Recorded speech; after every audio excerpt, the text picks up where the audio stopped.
Assalamualaikum warahmatullahi wabarakatuh. Alhamdulillahilladzi jama'ana fi hadzal makani jam'an marhuman wa ja'ala tafarruqana min ba'dihi tafarruqan ma'suman. Allahumma salli wa sallim wa barik ala nabiyyina Muhammadin al-Mustafa arsalahu Allahu basyiran wa nadhira wa da'iyan ila Allahi bi'iznihi wa sirajan munira. Allahumma habbib ilayna al-iman wa zayyinhu fi qulubina wa karrih ilayna al-kufra wal-fusuqa wal-'asyana waj'alna min ar-rasyidin. Wa qala Allah ta'ala fi al-Qur'anil 'azim wa huwa asdaqul qa'ilin, qul in kuntum tuhibbuna Allah fattabi'uni yuhibbukumullah wa yaghfir lakum dhunubakum. Sadaqallahul Azim. Puji beserta syukur senantiasa kita ucapkan kehadirat Allah Subhanahu wa Ta'ala, beserta salawat dan salam kepada Rasulullah Nabi kita Muhammad sallallahu alaihi wasallam, keluarga beserta sahabat juga sekalian, dan guru-guru kita baik yang masih hidup ataupun yang sudah berpulang ke rahmat Allah. Hadirin dan hadirat jamaah salat subuh yang dimuliakan Allah, alhamdulillah pada pagi hari ini kita hadir dalam majelis ini, dan kepada saya diamanahkan untuk menyampaikan sebuah materi khusus terkait dengan pelaksanaan syariat Islam di Aceh, dan itu menjadi semakin menarik ketika berinteraksi dengan persoalan-persoalan yang lain. Maka saya mulai bahwa dulu ketika di tahun 2003, mohon maaf, saya masih kuliah di Universitas Al-Azhar. Pada waktu libur musim panas pulang kembali ke Aceh dan diundang untuk hadir menyampaikan tausiah di musalla kantor dinas syariat Islam. Pada waktu itu kepala dinas syariat Islamnya dijabat oleh guru kita Profesor Yesa Abu Bakar. Dengan kapasitas ilmu yang sangat-sangat terbatas, saya hanya menyampaikan apa yang saya dengar dari guru saya. Pada waktu itu kami ada pengajian khusus juga dengan Dr. Muhammad Ali Jumu'ah yang sekarang menjadi mufti di negara Mesir. Kami dari pihak kekeluargaan masyarakat Aceh, KMA, Komunitas Masyarakat Aceh di Mesir, mengundang beliau untuk menyampaikan tausiah. Bayangkan, beliau yang guru besar kaliber internasional diundang oleh hanya beberapa puluh orang mahasiswa dari sebuah provinsi di sudut negeri di Indonesia. Tidak menjadikan beliau rendah diri, beliau datang memuliakan undangan ini dan hadir. Beda dengan kita sekarang, kalau sudah doktor kita bilang dalam depan program. Jadi kalau sekedar hanya majelis safari subuh BBC seperti ini, mungkin kita tidak akan datang, tidak berkelas kita. Itu datang walaupun hanya beberapa orang. Beliau bercerita bahwa ketika Rasulullah mendakwahkan Islam, 13 tahun waktu yang beliau habiskan untuk pemantauan akidah. Maka periode Mekah itu tidak berbicara tentang aturan syariat, belum ada perintah zakat, haji, belum ada aturan tentang hudud jinayat. Yang ada adalah tentang ibadah, yang ada adalah tentang akidah. Satu-satunya perintah kewajiban yang turun pada periode Mekah adalah tentang sholat ketika Rasulullah melaksanakan perjalanan Isra dan Mi'raj. Dan itu pun belum berjamaah karena tidak memungkinkan pada saat itu. Barulah setelah beliau hijrah ke Madinah, beliau mulai aturan syariat. Maka hampir semua praktek syariat ketika kita kaji di dalam kitab fikih, awal kewajibannya itu turun pada tahun kedua setelah hijrah. Salat atau puasa diwajibkan tahun kedua setelah hijrah. Zakat diwajibkan tahun kedua setelah hijrah. Hampir semua persoalan syariat dimulai pada tahun kedua setelah hijrah. Menariknya, sebelum berbicara tentang zakat, haji, puasa dan seterusnya, yang pertama diurus oleh Rasulullah adalah perkara ekonominya. Karena Madinah pada saat itu ekonominya dikuasai oleh para pendatang Yahudi. Bukan asal Madinah, tapi pendatang Yahudi. Mereka kembangkan bisnis di Madinah berbasis riba. Makanya dimanapun riba itu dipraktikkan, sebenarnya Yahudi sudah masuk ke sana. Walaupun bukan orangnya, akidah mereka sudah masuk. Mereka kembangkan bisnis riba. Datanglah Rasulullah dan umat Islam dan mereka dakwahkan ayat Al-Quran di dalam surat Al-Baqarah, alladzina ya'kuluna riba la yaqumuna illa kama yaqumu alladhi yatakhabbathu asy-syaitanu minal mas. Orang yang makan riba tidak akan sanggup untuk berdiri kecuali seperti berdirinya orang yang kesurupan diganggu oleh setan. Kenapa? Dzalika bi annahum qalu innamal bay'u mithlur riba. Itu disebabkan karena mereka menyatakan, bukan hanya yakin tetapi disampaikan dalam bentuk ungkapan, innamal bay'u mithlur riba. Jual beli itu kan sama saja dengan riba. Dibantah, wa ahallallahu al-bay'a wa harrama riba. Tidak serupa jual beli dengan riba. Allah halalkan jual beli dan Allah haramkan riba. Berturut-turut 4 ayat berbicara tentang riba di akhir surat Al-Baqarah ini. Maka Nabi urus persoalan ekonomi sebelum beliau berbicara tentang aturan syariat. Sehingga saya katakan pada saat itu kita di Aceh melaksanakan syariat Islam masuk lewat pintu yang salah. 15 tahun lebih syariat Islam di Aceh kita masih berputar-putar pada 3 qalun saja, khalwat, maisir dan khamar. Maka karena kesibukan kita hanya menangkap khalwat, maisir dan khamar, maka anggaran untuk syariat habis hanya untuk mencambuk para pelanggar saja. Dan celakanya, untuk mencambuk itu setiap kali prosesi anggarannya tidak kurang dari 30 juta, dan untuk mencambuk hanya 6 kali saja. Bayangkan sekali cambuk itu 5 juta. Sampai saya katakan, kalau memang demikian mahal biaya cambuk, serahkan saja kepada kami masyarakat ini. Cukup 1 juta, kami cambuk 100 kali. Untuk pulang harga kami. Hanya untuk mencambuk 6 kali habis uang 30 juta. Habis anggaran syariat hanya untuk mencambuk. Kita tidak sampai masuk pada substansi. Saya katakan kita masukkan syariat ke Aceh ini dari pintu yang salah. Hudud dan jinayat kalau kita belajar fikih di madrasah hidayah itu pada jilid yang keempat. Kalau kitabnya 4 jilid. Pada jilid yang ke-8 kalau kitabnya 8 jilid. Coba baca itu kitab Al-Fiqhul Islami wa Adillatuh. Bab hudud dan jinayat itu pada kitab jilid yang ke-8. Nah, kita masukkan syariat Islam ke Aceh dari jilid 8 dulu. Dan berputar-putar pada jilid 8. Enggak pernah turun ke jilid 7, 6, 5, 4, 3, apalagi sampai yang 1. Ini persoalan kita. Jadi ketika ekonomi tidak kita urus, apa yang terjadi?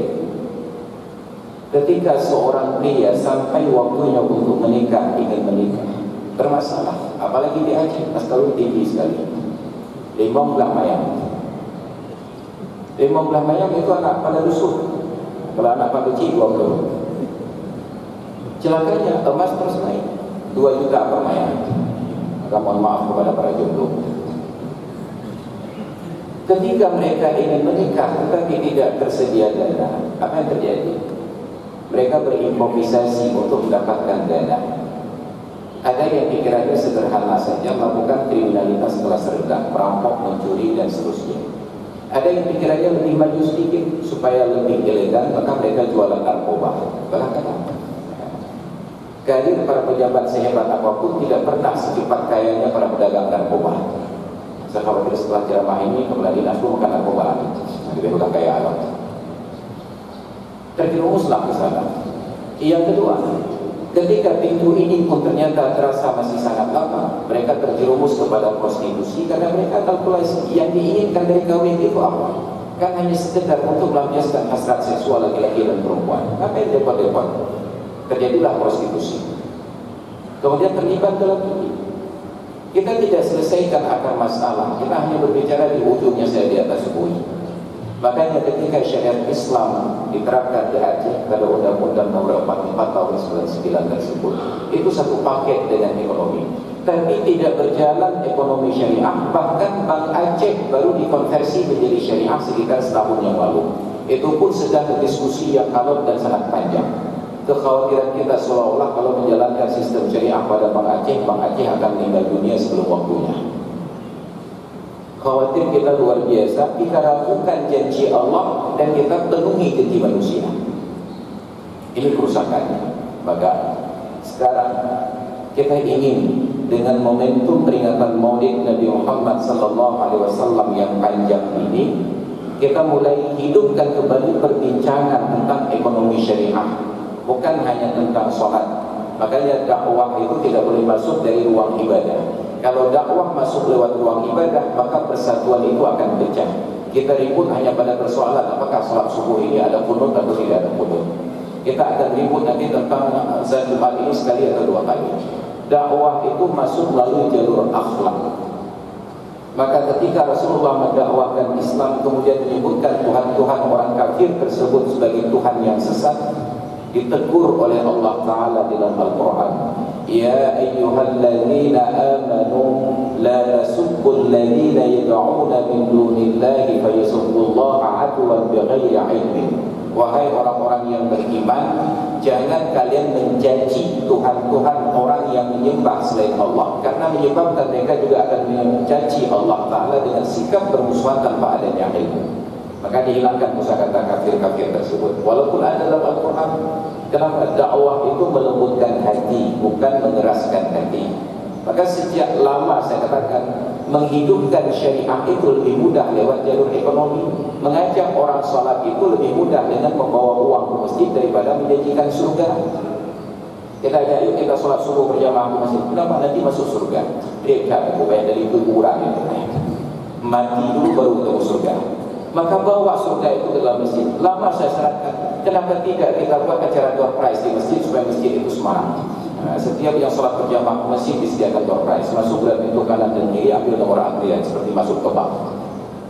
Begitu salam imam langsung diumumkan, yang beruntung hari ini nomor sekian. 5 orang maju ke depan, 10.000 satu orang. Muhammad itu ada orang-orang yang jahat dengan sekitar 10.000. Dihidupkan, tapi tidak pernah jalan sampai sekarang. Kalau ganti ide-idenya, nanti atau tak ada ide, tidak pernah jalan idenya. Kita katakan ini kekurangan ide, tajuk ide anda pakai Aceh. Jadi inilah persoalan kita sekarang di Aceh ini.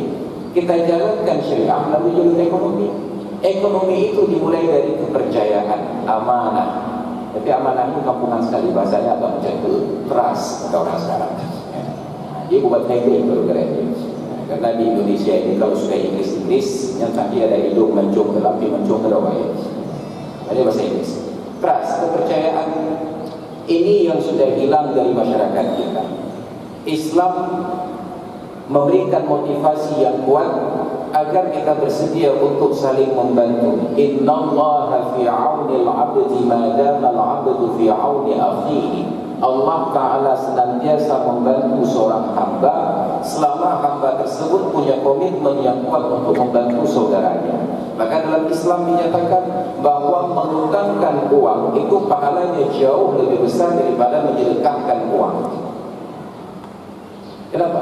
Pada malam Isra dan Mi'raj ketika Rasulullah berkunjung dibanding ke surga, di pintu surga itu tertulis 2 frasa. Yang pertama, as-sadaqatu bi'ashri amthaliha. Orang yang bersedekah itu pahalanya 10 kali lipat. Wal qiradu bi 18 amthaliha. Sedangkan orang yang mengutangkan pahalanya itu 18 kali lipat. Jangankan kita, bahkan Rasulullah bertanya kepada Jibril, Ya Jibrilu, ma balul qiradi afdalu minas sadaqah. Kenapa mengutangkan itu lebih besar pahala dari sedekah? Jibril uraikan, Ya Rasulullah, Orang yang minta sedekah, mereka tidak punya kehormatan dan harga diri. Orang yang minta utang, mereka orang yang punya kehormatan. Kalau sekarang saya minta, ke depan saya akan bayar. Menjaga kepentingan orang yang punya harga diri lebih penting daripada menjaga kepentingan orang yang tidak punya harga diri. Yang kedua, orang yang berhutang, mereka punya kebutuhan. Sedangkan orang yang kita sedekah tidak perlu ada kebutuhan. Maka kalaulah hari ini dari pihak Bank Aceh menawarkan semua jemaah masjid akan kami berikan fasilitas kredit masing-masing 100 juta. Nyampe yang dibeli dia boleh bangun. Kalau tidak ada program yang jelas kita tolak. Tapi kalau Bank Aceh katakan hari ini jemaah yang hadir salat subuh masing-masing akan kami berikan sedekah 100 ribu, satu orang pun tidak menolak. Kenapa? Karena untuk terima sedekah Anda tidak perlu program, tapi untuk minta utang Anda perlu program. Maka menjaga kepentingan orang yang mempunyai ide dan kreativitas lebih didahulukan daripada orang yang tidak punya kreativitas. Makanya kalau nanti siang sedang minum kopi makan siang ada orang minta sedekah, tawarkan saya kredit. Baik itu tidak paling utang pendek, tapi dengan budaya supaya tumbuh kreativitas. Ini prinsip dasarnya. Maka bahkan Baitul Mal pun ketika melihat orang Aceh malas bekerja, kreativitasnya mati, lalu fasilitas untuk zakat tersebut dialihkan dalam bentuk kredit. Bukan Baitul Mal kayak utang pendek, bukan. Untuk memacu orang-orang yang kreatif agar mereka itu mau bekerja. Ini prinsip dasarnya. Maka dibuatlah fasilitas bahwa mengutangkan itu lebih besar pahala daripada bersedekah. Cuma masalahnya di zaman sekarang, daripada mengutangkan lebih baik kita bersedekah. Datang seorang kawan saya yang punya utang bengkat juga. Lebih baik saya jawab, Bang, kalau 1 juta saya bukan tidak punya uang, saya tidak akan utangkan. Tapi ini ada 100 ribu dicoba yang ulang-ulang. Bahkan kalau kita utangkan 1 juta, 1 juta hari boleh. Maka lebih baik sedekah lebih baik. Kenapa? Trust ini, kepercayaan ini yang sudah tidak ada, amanah ini yang sudah tidak ada. Dalam kapasitas saya datang kawan-kawan, ada yang punya bisnis usaha di pasar Mawaro dan punya utang pengen lebih baik kena udah mesin bisa diusiram saya juga dijaga. Karena kita nanti bukan cerita tu, apa jujur karena ada utang tu. Saya tidak tanya tinggal di mana, namanya siapa, KTP, fotokopi yang ada yang ini. Jadi karena berjalan 6 bulan, bukan dibayar, dia minta tambahan hutang dan bunuh hutang untuk KTP itu. Ingat yang dah betul dalam bayi kita mahal itu. Sampai sekarang itu sudah berjalan 6 tahun dan tidak dibayar. Ada yang berhutang, minta hutang 2 juta, saya penuhi hanya 1 juta saja. Itu sejak anak saya kelas 1 SD sampai anak saya sudah tamat SD belum dibayar-bayar. Nah itu urusannya. Maka daripada dianggap pelit, sudah ambil 100 ribu, dan bayar tak apa-apa. Untuk nyatakan saya pelit tidak sah karena saya sudah berikan 100 ribu. Untuk berutang 1 juta sudah saya tolak. Maka ketika kepercayaan tidak ada, lalu ada kawan-kawan yang punya modal kemudian katakan, kalau anda ingin berutang kepada saya, oke, mari kita berutang. Saya utangkan, tapi uang saya sekarang ada di Bank Aceh. Mari sama-sama kita ke Bank Aceh berutang uang saya. Udah bank yang depan. Bukan, kita tidak sanggup untuk melakukan administrasi yang detail. Karena masyarakat kita ini salah persepsi, datang minta berutang. Kita berikan utang 1 juta, kita minta bukti tanda tangan bahwa anda sudah berutang. Menang terlebih tanda tangan ini wajib terikat. Bukti utang pada kayak pendeknya sejuta kata jauh ada pegah hati. Tapi waktu dalam dia tanda-tangan dia jauh pegah hati. Siapa yang lebih pelitnya tidak berikan tanda-tangan atau yang sudah berikan uang? Ini realitas. Maka ketika berinteraksi dengan bank dibuat manajemen dan sistem tersebut. Maka dengan perjuangan yang panjang, akhirnya Bank Aceh resmi dikonversi menjadi seutuhnya syariah 100% pada peraturan. Tetapi kemudian masyarakat kita berharap bahwa yang syariah itu bukri, bukan murah, bukri. Mutang apa ini. Jadi Bank Aceh itu supaya menjadi lembaga sosial, berganti menjadi dinas sosial, bank sosial namanya. Hutang apa ini. Tidak bisa.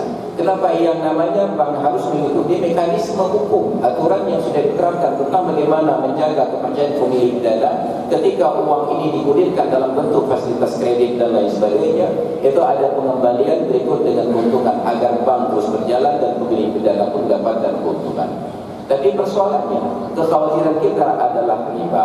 Maka yang kita khawatir sekarang, Bank Aceh ini diawasi oleh DPS, Dewan Pertimbangan Syariah.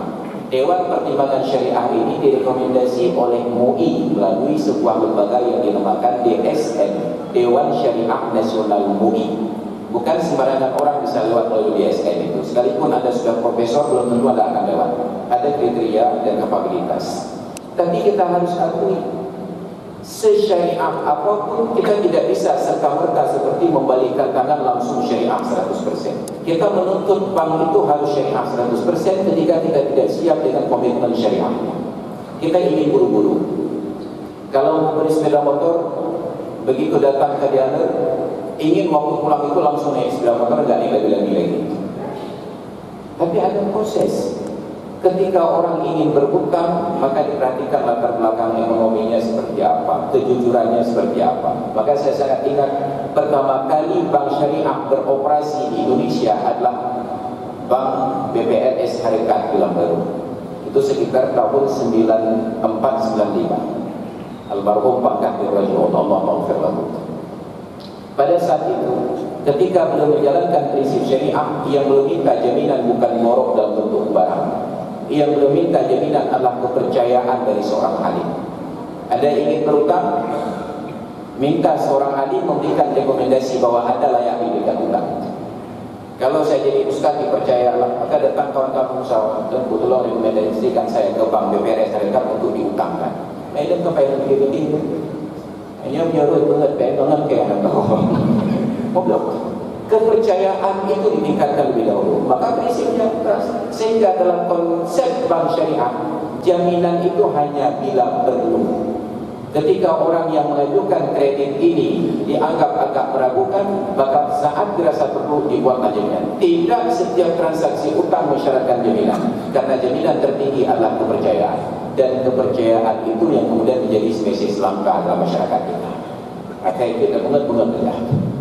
Makanya tidak lagi ada kata-kata utang dalam masyarakat. Yang ada pinjam. Kenapa? Karena pemikiran kita menyediakan utang yang lebih, menyediakan lebih. Maka setiap orang tidak lagi berutang. Ketika akarnya salah, itu pun menjadi salah.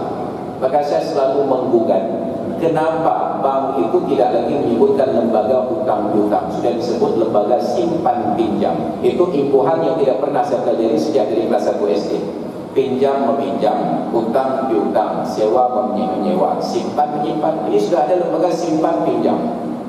Ya, uang itu tidak dipinjamkan, uang itu diutangkan. Yang dipinjamkan itu HP.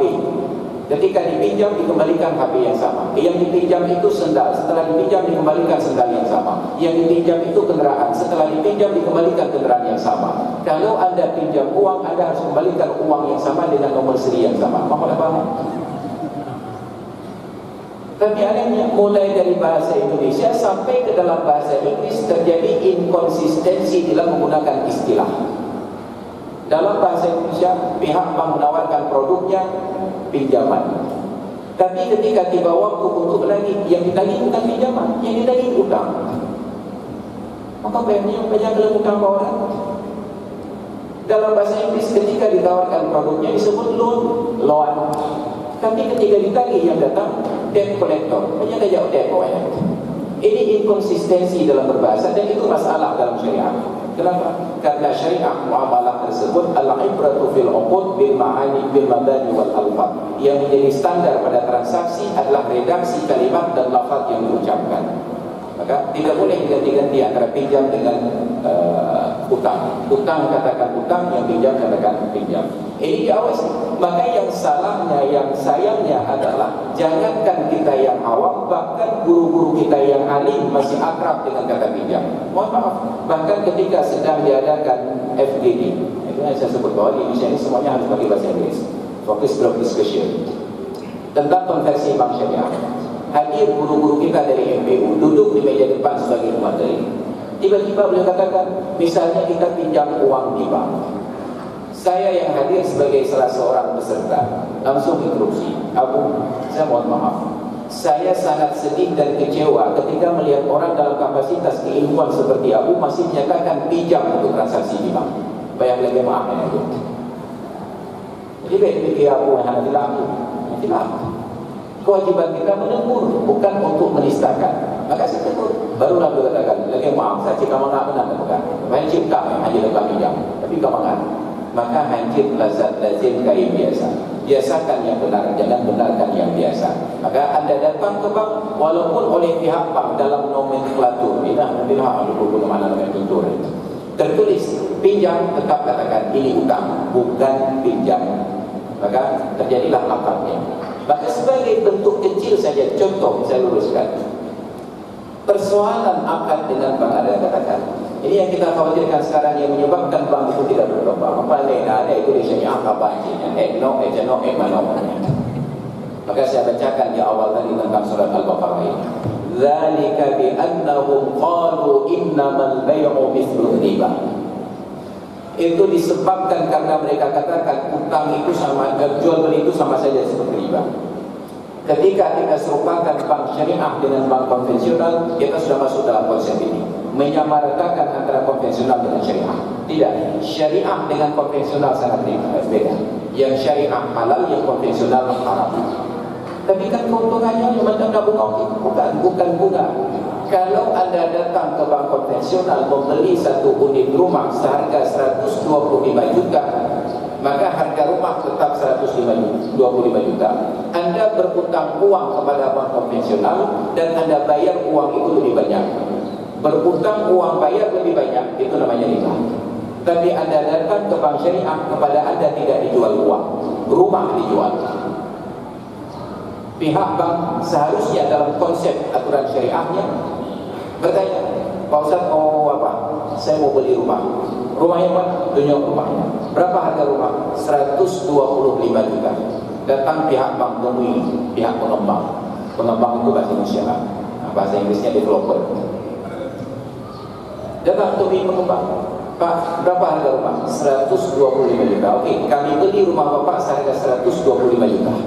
Terjadi transaksi, berpindahlah hak milik rumah itu dari pihak pengembang kepada pihak bank. Lalu oleh pihak bank itu saya, Pak Ustaz, rumah yang anda ingin beli sudah kami beli dan sekarang menjadi milik bank. Pak Ustaz mau beli? Iya. Berapa uang Pak Ustaz? Cuma 25 juta rupiah. Oke, kami jual rumah ini kepada Pak Ustaz seharga 200 juta rupiah, dibayar dalam masa 20 tahun. Yang mereka jual bukan uang, tetapi barang sah dan halal. Walaupun tetap ujung-ujungnya terlihat seperti seolah-olah sama. Tidak, ini terjadi perpindahan hak milik. Dari pihak pengembang dijual kepada pihak bank jual ke saya dengan keuntungan di depan. Maka yang membedakan konvensional modal utang anda 125 juta. Begitu anda percepat pelunasan, dipotong bunganya. Tapi di bank syariah tidak ada bunga. Begitu ada transaksi akad hari ini 200 juta, harga barang yang sepatutnya 125 juta, maka yang dijual kepada anda adalah barang yang seharga 200 juta. Sekarang anda tanda tangani komitmennya, dan tiba-tiba besok anda dapat sudah ingin melunasi, tetap melunasi 20 tahun dengan besok sama 200 juta, itulah harga barang. Tidak ada yang bisa dipotong kecuali pihak bank berbeda. Di kata rumah apa juga. Ini konsepnya. Maka ada perbedaan antara konsep syariah dengan konsep konvensional. Maka tanggung jawab kita sekarang sebagai umat Islam di Aceh yang diizinkan oleh pemerintah melalui undang-undang untuk menjalankan konsep syariah, tanggung jawab moral kita adalah menghidupkan ekonomi syariah melalui bank-bank syariah.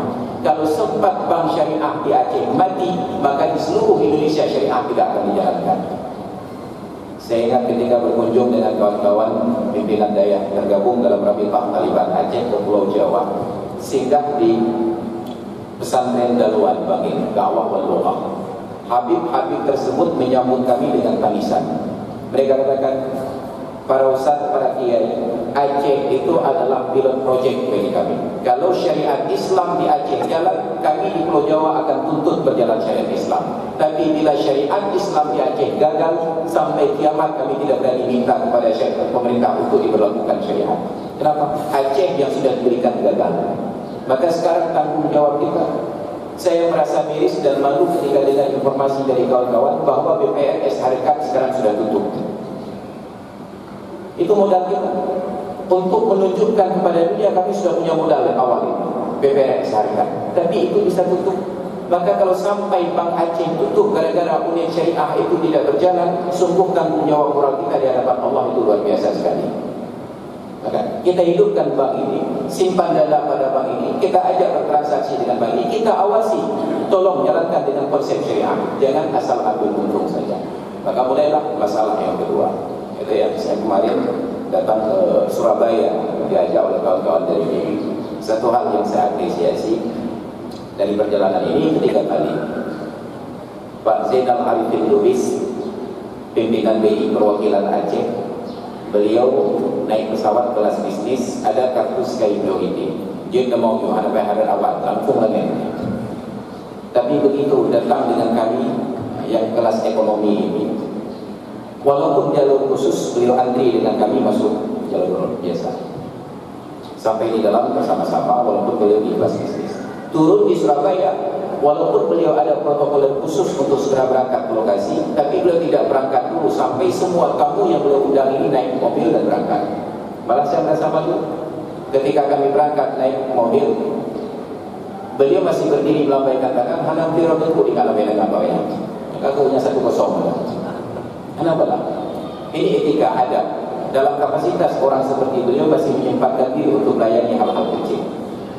Ketika selesai acara-acara diskusi semuanya pada waktu pulang, beliau memilih waktu untuk keluar dari kegiatan beliau, bertemu dengan kami, bertanya, "Oke, Pak Ustaz sudah ikuti kegiatannya, lihat bagaimana ekonomi di Pulau Jawa itu berkembang, bagaimana kita lakukan di Aceh." Saya hanya tersenyum, saya katakan, "Pak, jangan bandingkan Aceh dengan Jawa. Kita punya ide kreatif untuk mengembangkan ekonomi di Aceh, tapi tetap mentok di ujung. Kita bisa kumpulkan orang-orang yang punya lahan kelapa di Aceh Barat itu, mulai dari Denong, Calang dan seterusnya. Kita kumpulkan kelapanya. Pertanyaannya, setelah terkumpul mau dijual kemana? Kita mau ekspor, dicekak apa beda? Beda Pulau Jawa, mereka kumpulkan barang, mereka bisa ekspor. Kita di Aceh kumpulkan barang, mati ekspornya. Ada pelabuhan kru geku, dengan kru geku lah, mana boleh. Ekonomi kita digital 35 triliun uang Aceh dari ke Sumatera Utara setiap tahunnya. Maka Sumatera Utara tidak perlu minta tambahan APBN ke pusat. Yang penting ke Aceh saja ditambahkan. Kenapa masuk sana juga? Dan luar biasanya orang Aceh saking dermawannya, bahkan naik mobil di Aceh bayar pajak. Nah udah pajak kayak mana? Sekolahnya tinggi, profesor, doktor. Ketika ditanya kenapa Anda pakai plat BK, jawabannya sederhana kan. Karena kalau plat BK dijual tinggi harganya berubah. Pakai mobil 10 tahun, setiap tahun bayar pajak 5 juta ke Medan, total menjadi 50 juta setelah 10 tahun, hanya untuk menjaga agar harga mobil lebih tinggi 5 juta pada saat dijual. Lalu yang mahal banyak lah.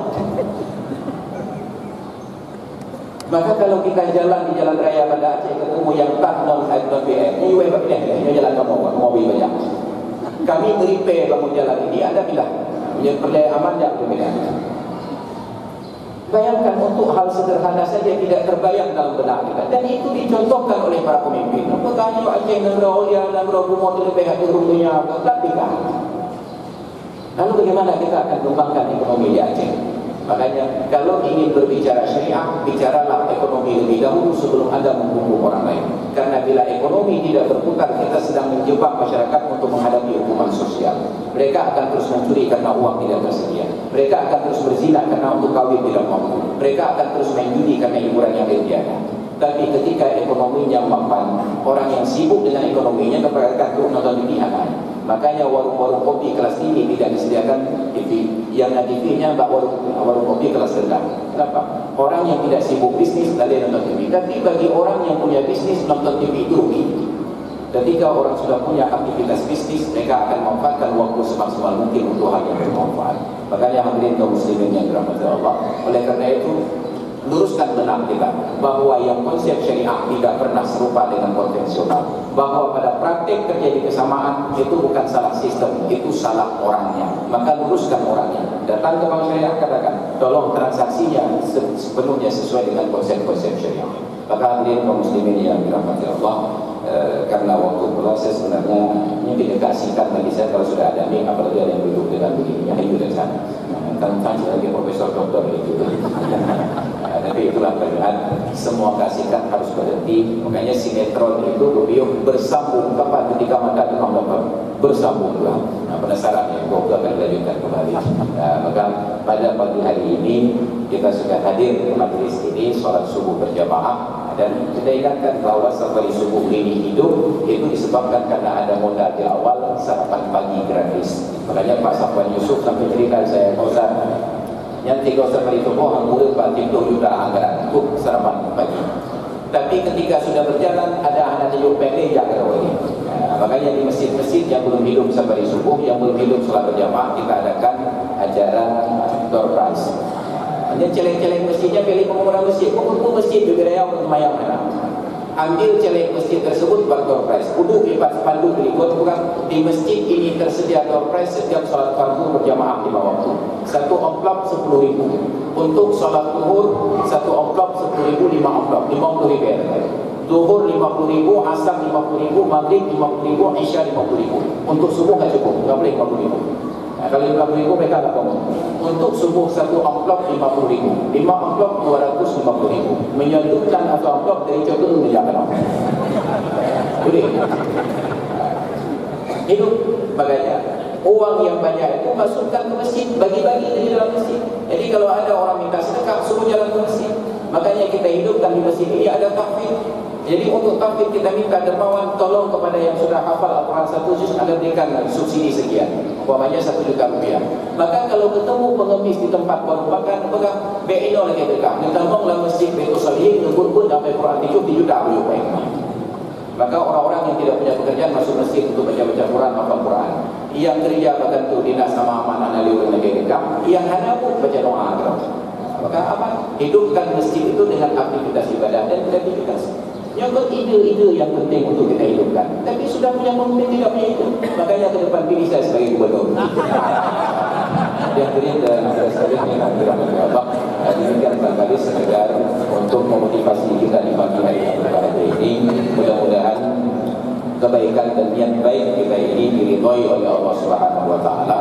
Mari kita jaga prinsip-prinsip syariah, mari kita hidupkan ekonomi syariah, kita jaga Bank Aceh, kita jaga BPRS Syarikat, BPRS Hikmah Wakilah, BPRS Baitur Rahman, BPRS yang lain. Yang hampir mati kita hidupkan kembali, yang sudah mati kita tambah berdiri lagi. Mudah-mudahan cita-cita baik kita ini diridhoi oleh Allah Subhanahu wa taala. Amin ya rabbal alamin. Demikian sekedar yang dapat saya sampaikan. Terima kasih atas perhatiannya. Mohon maaf atas segala kekurangan. Akhirul kalam, hadallahu wa yakum ajma'in. Assalamualaikum warahmatullahi wabarakatuh.